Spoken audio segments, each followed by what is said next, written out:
நேற்று என்னோடு 2 பிரச்சார கூட்டத்திற்கு அண்ணன் திருமா அண்ணன் அவர்கள் என்னோடு வந்திருந்தார். இன்னைக்கு காலையில் அவர் டெல்லியில் ஒரு மிகப்பெரிய ஒரு போராட்டம், தம்பி நான் ஒரு போராட்டத்துக்கு போகணும், டெல்லி போராட்டம், நீங்கள் எதுவும் தப்பாக நினச்சிக்காதீங்க, பிரச்சாரத்துக்கு போறீங்களான்னு. நான் என்ன தெரியுமா அவர்கிட்ட சொன்னேன், அண்ணன் நீங்களும் நானும் வேற கிடையாது, நான் உங்கள் தம்பி, என்ன இப்படி பிரிச்சியெல்லாம் பார்க்காதீங்க. விடுதலை சிறுத்தைகள் கட்சியினுடைய தலைவர், எழுச்சி தலைவர், நம்முடைய மாண்புமிகு டாக்டர் முத்தமிழங்க டாக்டர் கலைஞருடைய அன்பு தம்பி, நம்முடைய தமிழக முதல்வர் கழக தலைவருடைய தளபதி, என்னுடைய அரசியல் வழிகாட்டி, என்னுடைய அரசியல் ஆசான் அண்ணன் எழுச்சி தமிழர் அண்ணன் திருமாவளவன் அவர்களுக்காக நம்முடைய வெற்றி சின்னம் பானை சின்னத்தில் வாக்கு சேகரிக்கின்ற இந்த பிரச்சார கூட்டத்தை, இது பிரச்சார கூட்டம் மாதிரியே தெரியல, இது ஏதோ நன்றி அறிவிப்பு விழா மாதிரியும் வெற்றி விழா மாதிரியும் தெரியுது. அந்த அளவுக்கு உங்களுடைய எழுச்சி இருக்கு.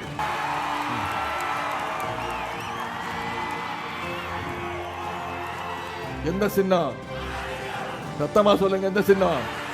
பானை சின்னத்துல உங்களுடைய வாக்குகளை அளிச்சு எழுச்சி தமிழர் அண்ணன் திருமாவளவன் அவர்களுக்கு பானை சின்னத்தில் வாக்கு அளிச்சு அவரை நாடாளுமன்றத்துக்கு அனுப்புங்க. உங்களுக்காக அவர் போராடுவார்.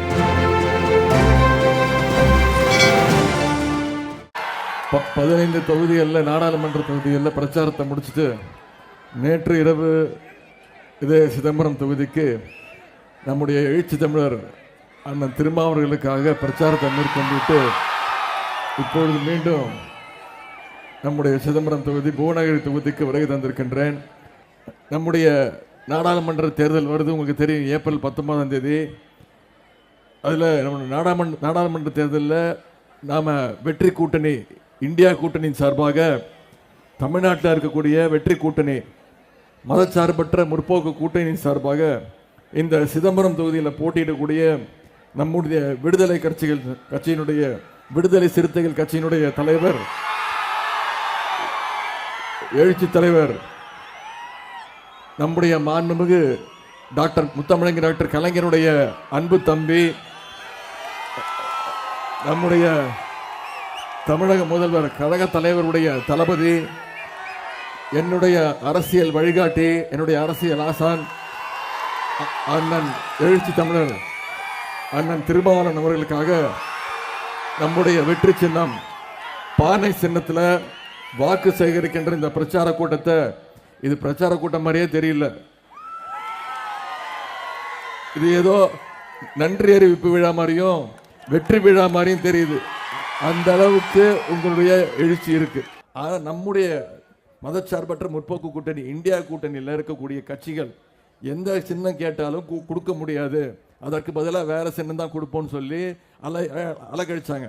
ஆனால் நம்முடைய எழுச்சி தமிழர் அண்ணன் திருமாவர்களும் அவருடைய சேர்ந்த அந்த தோழர்களும், விடுதலை சிறுத்தைகள் கட்சியில் சேர்ந்த தோழர்களும், அந்த வழக்கறிஞரனையும் மிகப்பெரிய சட்ட போராட்டத்தை நடத்தி நேற்று வெற்றிகரமாக பானை சின்னத்தை 2 தொகுதிக்கு வாங்கிட்டாங்க. இப்போ இந்த பானை சின்னத்தை வாங்கினதுலேயே நாம பாதி வெற்றி பெற்றுட்டோம். இன்னும் நம்ம பாதி வேலை தான் செய்யணும். அந்த வேலையை செய்யறதுக்கு நீங்க தயாரா இருக்கீங்களா? அனைவரும் முடிவெடுத்துட்டீங்களா? எந்த சின்னம்? சத்தமா சொல்லுங்க, எந்த சின்னம்? பானை சின்னத்தில் வர்ற ஏப்ரல் 19ஆம் தேதி வாக்குச்சாவடிக்கு போனீங்கன்னா அந்த வாக்குச்சாவடி பெட்டியில் உங்கள் கண்ணுக்கு 2 விஷயம் தான் தெரியணும். ஒன்று, நம்முடைய எழுச்சி தமிழர் உங்களுடைய வேட்பாளர் அண்ணன் திருமாவளவனுடைய பேர் தெரியணும், சரியா? அதுக்கு பக்கத்தில் நம்முடைய வெற்றி சின்னம், கூட்டணி சின்னம், பானை சின்னம் தெரியணும். அதுக்கு பக்கத்தில் ஒரு பட்டன் இருக்கும், நீல கலர் பட்டன். அந்த பட்டனில் நீங்கள் அமுக்குறீங்களே ஒரு அமுக்கு, அதுதான் நீங்க மோடிக்கு வைக்கிற வேட்டு. வேட்டு வச்சிருவீங்களா?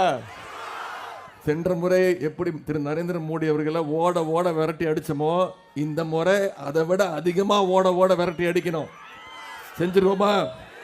நான் உங்களுக்கு சவால் வர்றேன், குறைந்தது உங்களுக்கு ஒரு வேண்டுகோள் வைக்கிறேன், குறைந்தது 3 லட்சம் வாக்கு வித்தியாசத்துல பானை சின்னத்தில் வாக்களிச்சு எழுச்சி தமிழர் அண்ணன் திருமாவளவன் அவர்களை நீங்க நாடாளுமன்றத்துக்கு அனுப்பணும். செய்வீங்களா?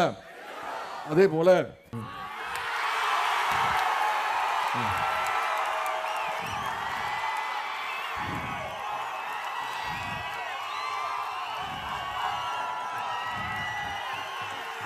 உங்களுக்கு தெரியும், முத்தமிழ் டாக்டர் கலைஞர் அவர்கள் எப்பவுமே தேர்தல் வரும்பொழுது தேர்தல் அறிக்கை வெளியிடுவார்.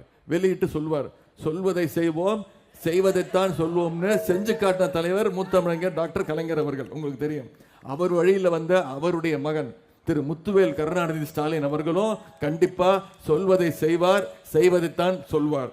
அண்ணன் திருமாவளவனை எடுத்து யார் போட்டி போடுறாங்களோ டெபாசிட் போடணும். யார் எதிர்த்து எந்த கொம்பம் போட்டி போட்டாலும் அண்ணனை எதிர்த்து போட்டி போடுறவன் டெபாசிட் இழக்கணும். இன்னைக்கு கூட நேற்று என்னோடு 2 கூட்டத்திற்கு 2 பிரச்சார கூட்டத்திற்கு அண்ணன் திருமாவளவன் அவர்கள் என்னோடு வந்திருந்தார்.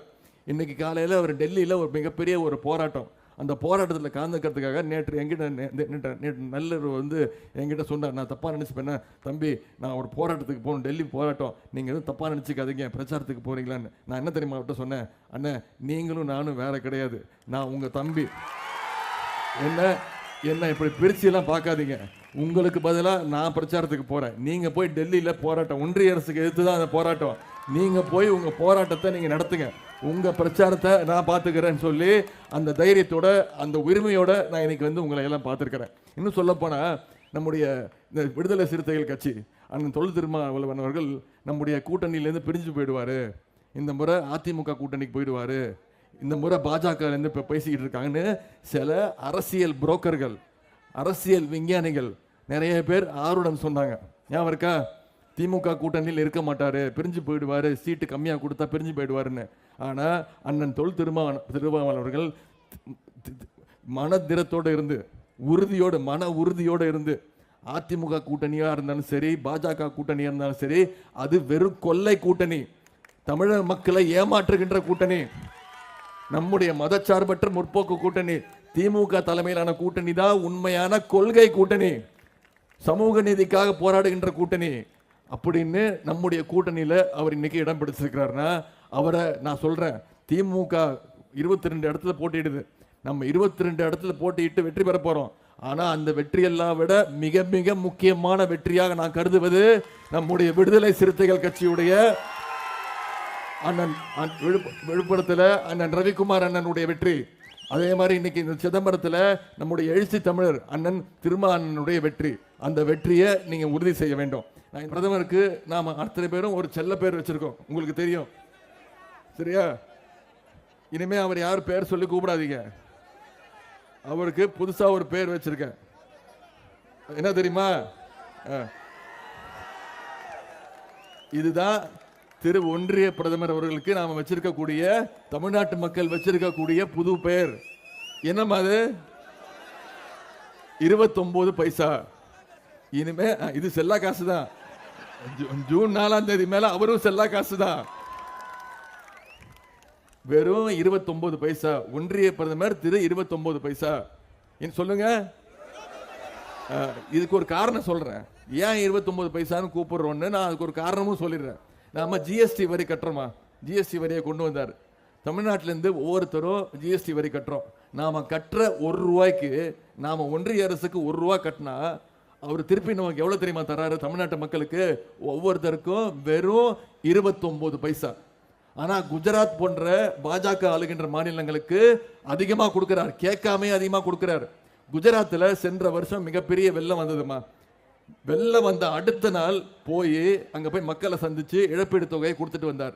ஆனா இப்ப வரைக்கும் மிக்ஜாம் புயல் அடிச்சு 3 மாசம் ஆச்சு, தொடர்ந்து கேட்டுக்கிட்டு இருக்கோம், இது வரைக்கும் 1 பைசா கூட வரல. வருகின்ற ஜூன் 3ஆம் தேதி யாரோட பிறந்த நாள்? முத்தமிழர் டாக்டர் கலைஞருடைய எத்தனாவது பிறந்த நாள்?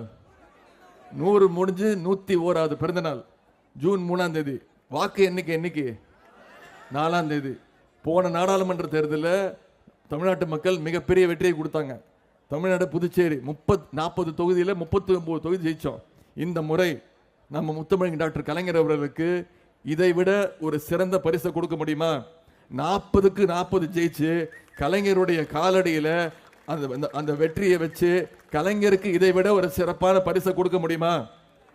கண்டிப்பாக இதை செஞ்சு முடிப்போம். எனவே உங்களை எல்லாம் அன்போடு கேட்கிறேன், பண்போடு கேட்கிறேன், பாசத்தோடு கேட்கிறேன், உரிமையோடு கேட்கிறேன், உங்கள் வீட்டு பிள்ளையாக இருந்து கேட்கிறேன், தலைவருடைய மகனாக இருந்து கேட்கிறேன், இன்னும் பெருமையா பூரிப்பா சொல்லணும்னா முத்தமிழர் டாக்டர் கலைஞருடைய பேரனாக இருந்து கேட்கிறேன்.